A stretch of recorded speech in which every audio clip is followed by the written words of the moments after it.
We are sitting here in Bali, beautiful villa, rented for 5 days. We have over 8 bedrooms. This is the meeting room. We are sitting here with a smoking Vismilak cigar. I've never tried that brand. It's here from Indonesia. When I actually bought it, and it's pretty expensive for in Indonesian terms, this guy said Vismilak, but I understood Bismillah. I'm like, okay, this makes no sense. But it's a very good cigar. If you are in Indonesia, I can recommend you these ones. I tried a couple of them. These are really good. So let's jump into the video. What is the future of crypto? So for everyone that likes crypto, hates crypto, let's watch it. This is a video, a documentary from The Economist. On YouTube, crypto raves in Miami, multi-million-dollar Super Bowl commercials. Fortune favors the brave.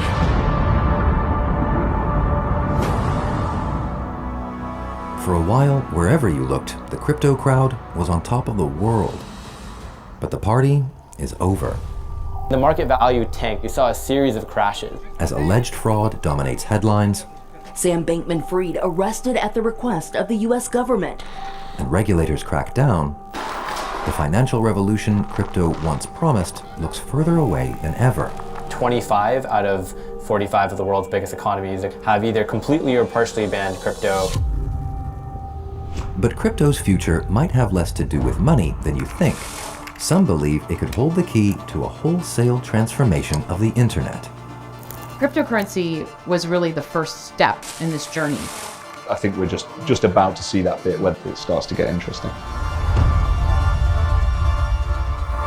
Very interested in what The Economist put together here in terms of the future of crypto. Me as a crypto enthusiast, loving crypto, mostly invested into crypto. I love this kind of stuff just to see and get a rational overview of the future so I can make up my mind. Obviously, we're gonna watch this with the knowledge that we have about crypto, also challenging them a little bit, agreeing or disagreeing, and looking if this information is right and if we can take out something from The Economist. In the 1990s, people started to worry about how a new invention, the internet, would affect people's privacy. These anxieties gave birth to a movement to combat them, the cypherpunks. We believe in personal privacy for everybody. Their distrust of governments and corporations made headlines. As open source code and file sharing went mainstream, the cypherpunks were looking for a peer-to-peer network, not for music or movies, but for money. It created an entire movement and community of people who decided to dedicate their lives to working on this technology to try to build privacy-preserving technology and secure communications. And the cryptocurrency movement followed directly out of that. The ambition was to develop a secure and irreversible payment system that didn't involve centralized banks, corporations, or governments. Privacy issues are inherent to the financial system. If you use a financial app, they're going to have to verify your identity. If you want to operate in a fully private way, no one knows who you are, you can't do that in most parts of the world anymore if you're transacting online. Obviously true. That's why crypto is so interesting, right? Because crypto, even though the blockchain is behind it and the blockchain is never changeable, irreversible, and transparent, still people can be completely anonymous, and that's what is so interesting about it. And obviously what the governments don't like about it. So we have the central bank, the central system, and the decentral system, and the crypto obviously is mostly decentralized depending on how you do it. Obviously, I believe that the governments cannot stop crypto anymore. They can only centralize it more, so they can take it from decentralization to centralization. Obviously, in all the big crypto exchanges nowadays, you need to verify your identity, you need to do the KYC, know your customer, all this kind of stuff. So they are pushing it way more to being obviously centralized. And that's the only thing they can do, in my opinion. Acting online, it's just not possible. And so that's a big part of the motivation for cryptocurrencies, is people want to be able to operate in a permissionless way. In 2008, an email from an anonymous person or persons calling themselves Satoshi Nakamoto appeared to hold the answer to this challenge. Satoshi Nakamoto created the world's first cryptocurrency, a digital form of money, Bitcoin. The project took off. And despite wild swings, the value of Bitcoin has grown, as has the industry. There are tens of thousands of cryptocurrencies now. People in the space like to call it permissionless. You don't have to get the rubber stamp of a regulator to create one. It's been a wild ride. By the start of 2020, crypto's market capitalization had reached $250 billion. And by the end of 2021, it had swollen to $3 trillion, before falling to $828 billion by 2023. It's a volatile investment. So what's the attraction of crypto? The answer partly lies in the technology that makes cryptocurrencies work, the blockchain. So if you want to create a cryptocurrency, you need some kind of way of making sure no one fudges with it. And so that's why cryptocurrencies use what's called a blockchain. A blockchain is a decentralized digital ledger. The key thing that's interesting about them is they have what are called consensus algorithms. So ways in which the different parties maintaining the blockchain agree on what is the source of truth. A majority of users verifies each transaction on the blockchain. They all have an economic incentive to maintain trust in the network, so everyone acts honestly, because it's in their best interests. It means people can bypass central systems like banks and governments. Some would call it revolutionary. To learn more about how the Bitcoin blockchain works, click on the link. This has a lot of political implications. So far, I really like the explanation of the economist. Very easy, very good, on point explained. Let's continue with that and see where this goes, and I'm going to add some stuff. But first we need to build up because this is very basic, obviously. Of course. If you're able to transact online without worrying about government interference, then of course you're reducing the power of the government to, surveil the economy, to control people's lives. That vision, I think, is very powerful to a lot of people. But now, and obviously it goes directly against what their agenda is, right? Many fear the cypherpunks revolution is in jeopardy. There definitely is a lot of reflection happening in the cryptocurrency community right now. A lot of people thinking about what are the use cases that are really going to drive adoption? Where is it really going to make the biggest impact? The answer might lie far from the financial centers of the rich world. Nigeria is the world's second largest user of digital currencies. Mexico-based crypto exchange Bitso is now the first crypto unicorn in Latin America. Bitcoin's price hits new record high in Argentina. Africa, Latin America, and parts of Asia have all seen rapid uptake of cryptocurrencies in recent years. Obviously, why? Because the US and the banking system, the central banks, the world banks have been taking resources from third world countries and continents such as Africa, Latin America, and obviously they are forced to never become a thriving economy under the system of the US dollars, under the system of the US and the US dollars being the reserve currency, which is currently also changing. But the cryptocurrency obviously is a very big threat to the international powers, the world banks, the central banking system, the fractional banking system, because they control basically everything. And obviously these countries are adopting crypto because they have no other chance and no other opportunity to do that. And obviously they are mocked and laughed at by a lot of the big nations, even though they have no other reason and no other opportunity and ability to get and push their country out of the proxy war bullshit with America. Even if it's not war in terms of soldiers and battles, how you imagine it, it's definitely a political and diplomatical war happening every day. And that's why these countries, even though they have the most resources, are still the poorest countries out there. So obviously crypto for them is the best thing on how to have their own macro economy besides the domination of the US dollars, or in the future the Chinese empire. Their stories might offer a glimpse of crypto's future. Crypto tends to be used more in places where the alternatives are worse. So, for example, if you look at parts of the world like Argentina, which has hyperinflation, doesn't have a great store of value that's cheap and inclusive for people to transact with. Crypto is and stablecoins in particular are used more often. But then other parts of the world, you might not see crypto as useful. That's because transaction fees and the price of moving money in and out of crypto can make it a more expensive option than transferring money in more mainstream ways.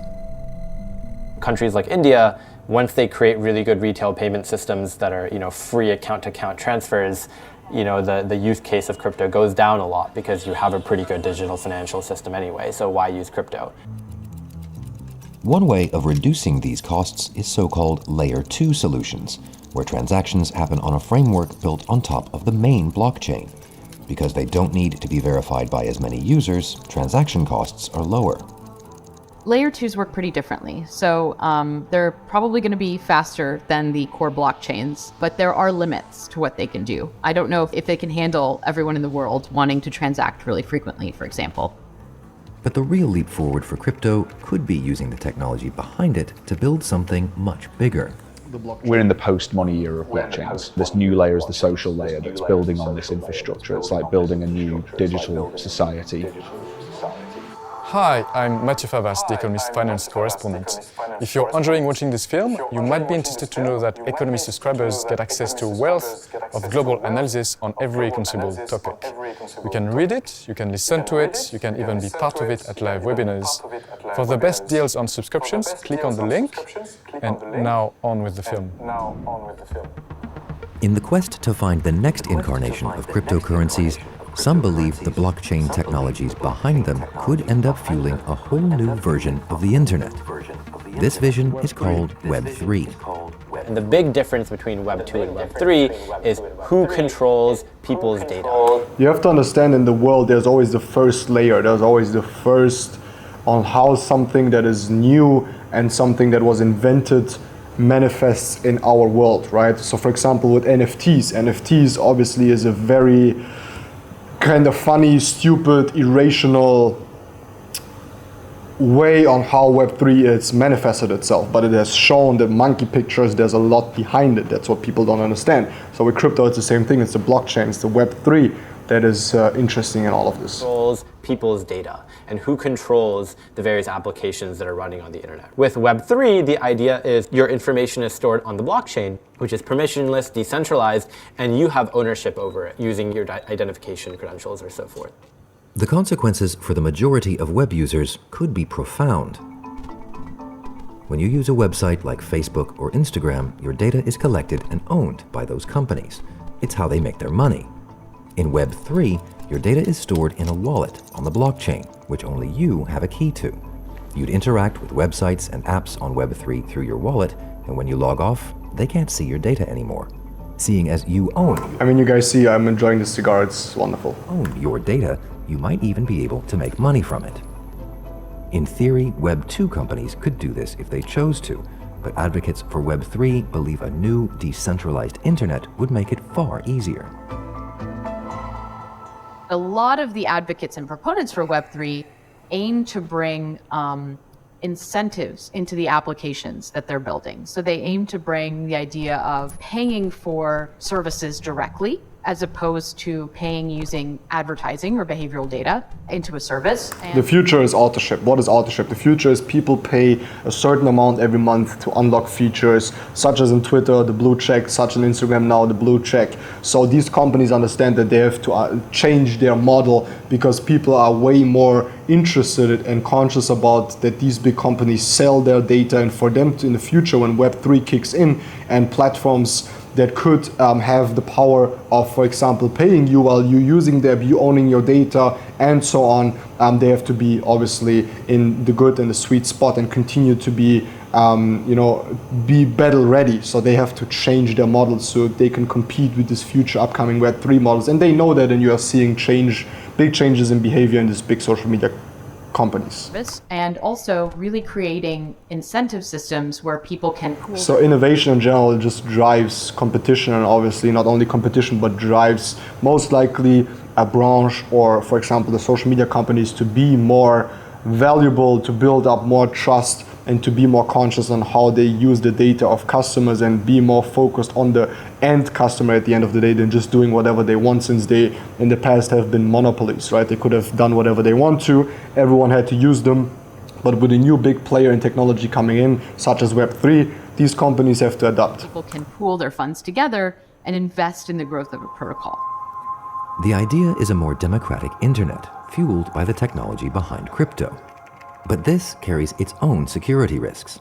Something that's important to remember is the way that blockchains operate is that all of the data on the blockchain is available to everyone in the blockchain network. And for really public, permissionless, decentralized networks, that means that data is public to everyone in the world.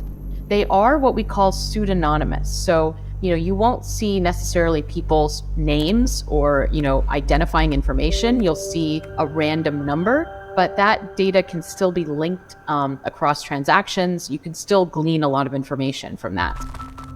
And because blockchains have no central authority, no one would be responsible if hackers did gain access to your data. The designers of these systems really have to think about, how do you bake in security at the very core? Knowing that you're going to have an open system which anyone can join, how do you sort of set the scales up? How do you set the protocol up so that it's hard for an attacker to cause problems? But this is an incredibly important area of research that we're still developing, which is really understanding the economic security of these systems. If these lingering privacy issues can be fixed, crypto's future might not lie in finance at all, but in the next iteration of the internet. There's a large part of the crypto community that's very, very driven by ideology, by ideals. They have a vision for a decentralized open internet where anyone can spin up an application, contribute to it, and be rewarded.